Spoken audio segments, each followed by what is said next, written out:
Fala, Miguel Brambila, como é que tá o amigo? Tudo certo? Bom, é época de Copa do Mundo, e em época de Copa do Mundo a gente vai criar um novo quadro aqui na nossa programação, Miguel Brambila, que é o Momento da Copa de 2026. É bom lembrar que é uma Copa, ou considerada, né, a maior Copa de todos os tempos. Maior em vários sentidos, porque tem 3 sedes, México, Estados Unidos e Canadá, e 48 seleções. Quem será a mais nova campeã do mundo? Será que será inédito? Será que o Brasil consegue o Hexa? Será que será outra seleção que já vem conquistando títulos, como a França, a Espanha já conquistou um título, a Argentina, enfim, que é a atual campeã, inclusive, a Argentina, né? Bom, Miguel Brambila, nós vamos começar apresentando os grupos da Copa do Mundo, né? Começando pelo grupo A. A gente vai passar outras informações também, tá, Miguel Brambila, quem nos acompanha, sobre os estádios da Copa do Mundo, sobre outras curiosidades. Eu não vou falar tudo agora para deixar um pouquinho de suspense no ar, que vai ser legal. Vai ser bem interessante esse novo quadro, esse novo momento, né? Como a gente está chamando, o momento da Copa 2026. Começando pelo México, o bom anfitrião. O primeiro país a sediar 3 edições da Copa do Mundo vive um misto de empolgação e desconfiança. Conhecido pela enorme capacidade de festejar, o México chega para o torneio com a torcida ressabiada devido aos sérios problemas enfrentados pela seleção El Tri. O goleiro titular, Luis Malagón, está fora da competição por lesão grave. Já o volante Marcel Ruiz corre contra o tempo em sua recuperação para tentar jogar. Diante de uma safra considerada ruim, o técnico Javier Aguirre recorreu à naturalização de atletas nascidos fora do país. Fidalgo, da Espanha, Brian Gutierrez, dos Estados Unidos e Quiñones, da Colômbia. O Quiñones que inclusive fez o gol, né, da equipe do México, que daqui a pouquinho nós vamos falar da vitória da equipe do México, inclusive, Miguel Brambila. O grande sopro de otimismo vem de Gilberto Moura, um meio-campista prodígio do Tijuana de apenas 17 anos, cotado para ser titular e uma das grandes revelações do torneio. No gol, o experiente Guilherme Ochoa ganhou uma nova oportunidade e pode assumir a titularidade em seu 6º Mundial. O objetivo é quebrar a maldição das oitavas de final. O grande sonho mexicano é superar essa fase, onde a seleção foi eliminada em 7 edições consecutivas entre 1994 e 2018. A missão, contudo, promete não ser nada fácil. A melhor colocação do México em Copas foi um 6º lugar nas edições de 70 e 86. O craque é Raúl Jiménez. Revelado pelo América do México, passou por grandes clubes europeus como Atlético de Madrid, Benfica e o Wolverhampton, e atualmente joga no Fulham da Inglaterra. Atua como um pivô alto e técnico, destacando-se nas finalizações e nas assistências para os companheiros. É o 3º maior artilheiro da história da seleção mexicana com 44 gols marcados. Disputa espaço no ataque com Santiago Jiménez, que inclusive fez o 2º gol da equipe do México. A equipe joga no esquema 4-3-3. O técnico é Javier Aguirre, de 67 anos, mexicano da Cidade do México. Seu histórico em Copas é 2 participações, com 8 jogos, 3 vitórias, 2 empates e 3 derrotas. Para finalizar, Miguel, uma curiosidade. Em 17 participações no torneio, o México só conseguiu chegar às quartas de final 2 vezes. Ambas as campanhas históricas aconteceram quando o país foi o anfitrião do Mundial. Jogando em casa, a seleção mexicana foi eliminada nas quartas de final após ser goleada pela Itália por 4-1. Também como sede, o México passou pela Bulgária nas oitavas, mas caiu nas quartas de final diante da Alemanha Ocidental na disputa por pênaltis. Seguindo no grupo A, Miguel Brambila, que nos acompanha, a África do Sul, Ubuntu Bafana Bafana, que acabou tomando 2-0 da equipe do México. 16 anos após sediarem a histórica Copa de 2010, a África do Sul está de volta, sem nenhum remanescente daquela equipe. A nova geração desenvolveu uma identidade própria baseada na valorização da posse de bola e na ousadia, inspirada na cultura do Townships, comunidades historicamente marginalizadas do país. Nas eliminatórias, grande desempenho, terminando no topo de sua chave e superando a forte seleção da Nigéria. A empolgação sofreu um freio recente após a eliminação para Camarões nas oitavas de final da Copa Africana de Nações. Embora conte com a experiência internacional de atletas como Ninkota, do Al Ettifaq, e Lily Foster, do Burnley, a força da seleção está dividida em duas bases de clubes locais rivais. A defesa do Mamelodi Sundowns, responsável pela consistência e construção de jogo com o goleiro Williams, os laterais Modiba e Mudal, e o volante Mokoena. O ataque Orlando Pirates garante a agressividade e o drible no 1 contra 1 do trio Mofokeng, Moremi e Apolis. Para unir essas forças e rivalidades locais, a seleção se apega ao lema no dialeto Zulu, Umbutum, eu sou porque nós somos, reforçando o espírito coletivo dos Bafana Bafana, os garotos. Melhor colocação em Copas, Miguel Brambila, 17º lugar em 2002. O craque é Owens Apolis.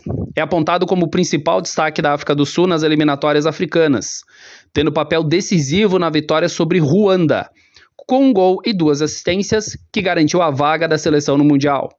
Aos 24 anos, o atacante joga pelas duas pontas e se destaca por sua velocidade, agilidade, capacidade de armação e faro de gol.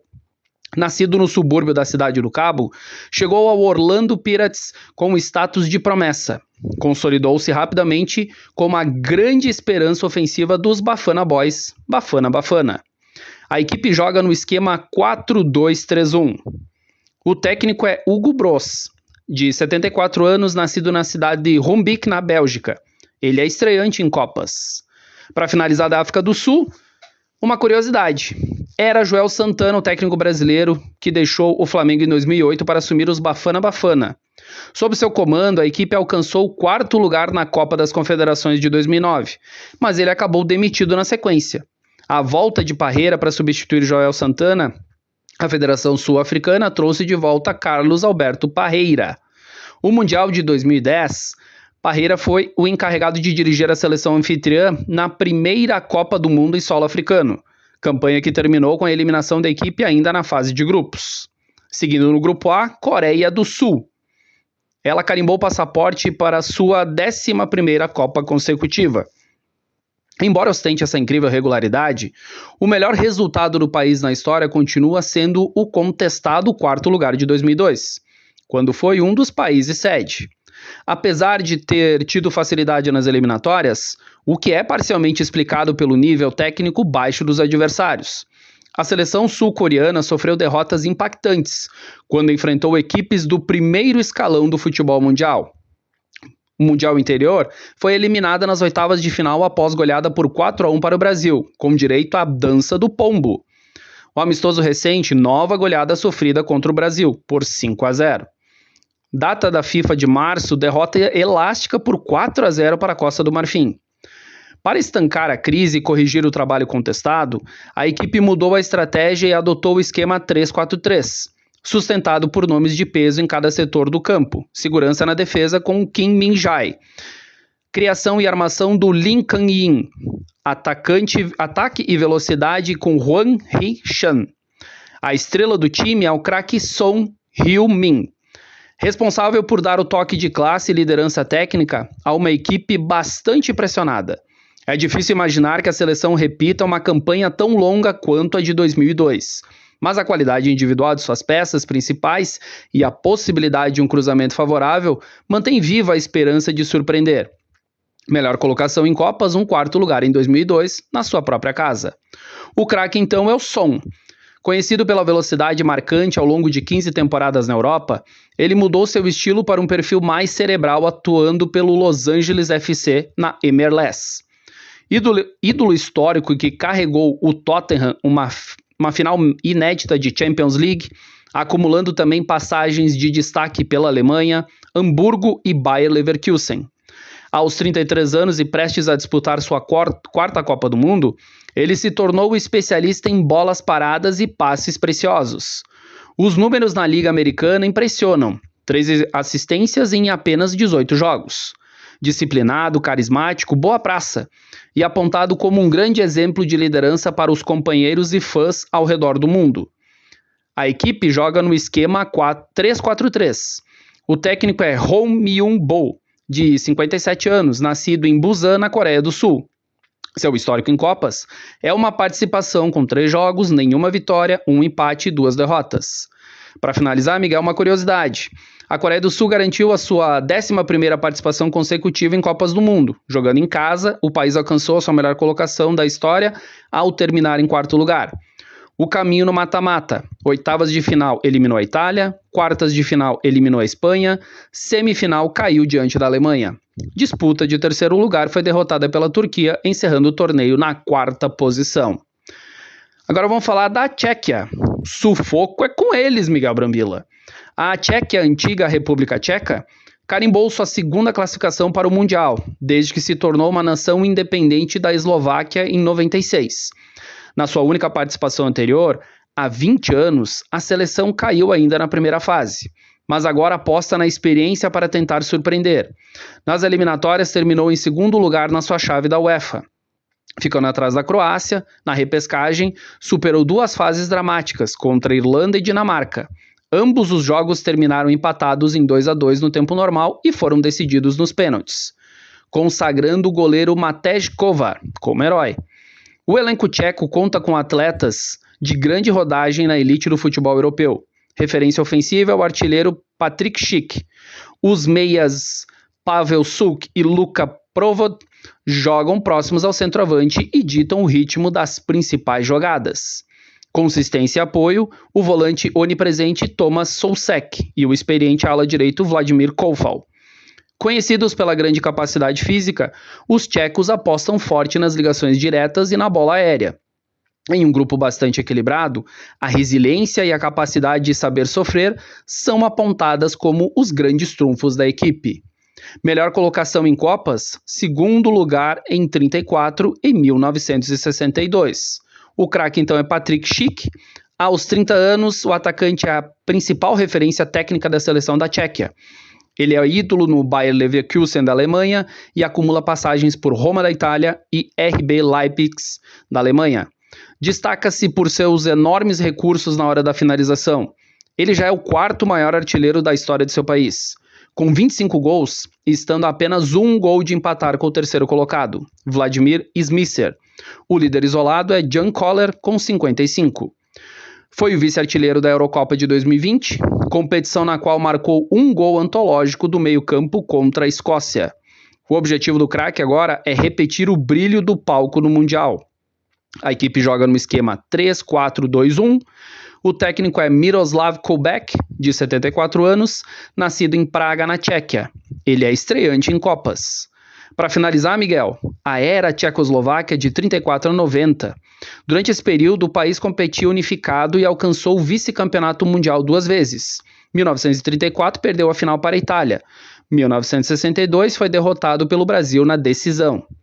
A era tcheca, pós-independência, em 2006, a seleção fez a sua estreia e até o momento a única participação, sob o nome de Tchequia, campanha na qual acabou eliminada ainda na fase de grupos. Bom, Miguel Brambila, é isso que eu tenho para falar nesse momento Copa.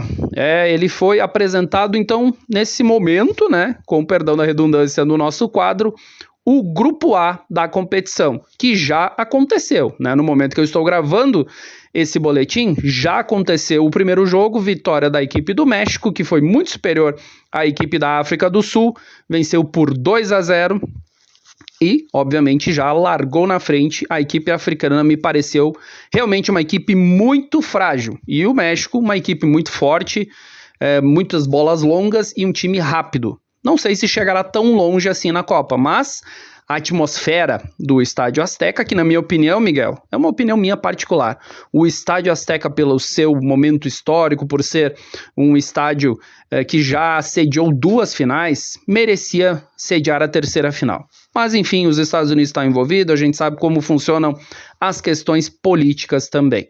Mas a minha opinião particular, o Estádio Azteca deveria ser o estádio da final desta Copa do Mundo histórica, que está sediando em 3 lugares, né, Miguel? México, Estados Unidos e Canadá. Tá bom, Miguel Brambila? Um abraço para você, para todos que nos acompanham. Com informações do momento da Copa, Joselito Santos.